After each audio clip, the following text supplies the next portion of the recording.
Okay, last G bago ako mag-mythic kasi meron akong double star 93 yun. Kapag nanalo to, magwa 100 yun syempre. Double star yun. Legend 1 na ako, 4 star.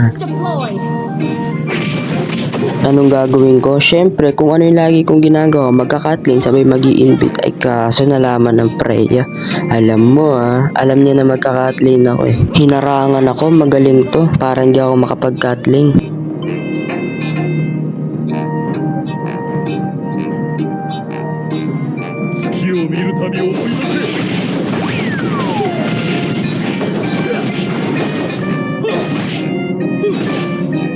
Ay wala na, first build na sa akin to, kayang-kaya ko to i-tower dive. Ayun pak, level 1 lang siya, wala siyang pantakas eh. But wait, there's more, mukhang ako naman yata yung walang pantakas. Naku po, tatlo, low HP na ako, mamamatay ba ako dito? Syempre hindi, kalmado lang ako dyan eh.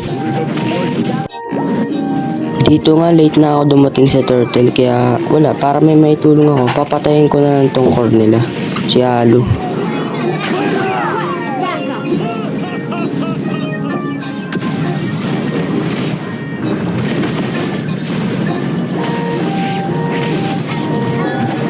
Ang galing din na itong dito no. Napatay ko nga siya pero inistan niya naman ako sa tore kaya namatay din ako.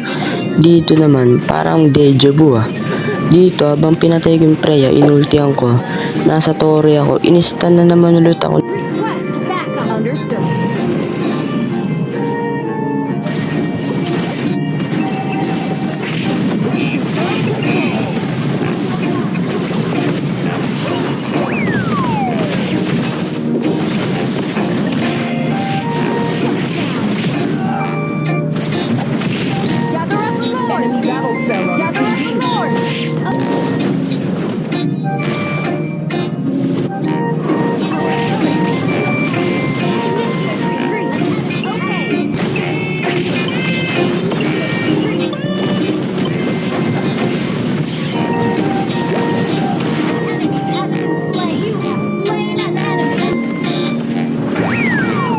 Dito nga inaantay ko lang yung cooldown ng flicker ko kasi ayun piplikiran ko sa mukha.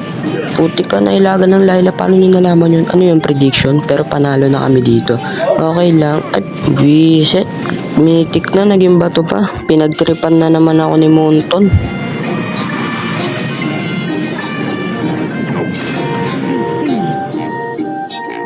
Ay, 92 star lang pala yung pang double star ko. Buti na lang meron akong protection star. Visit ka Monton.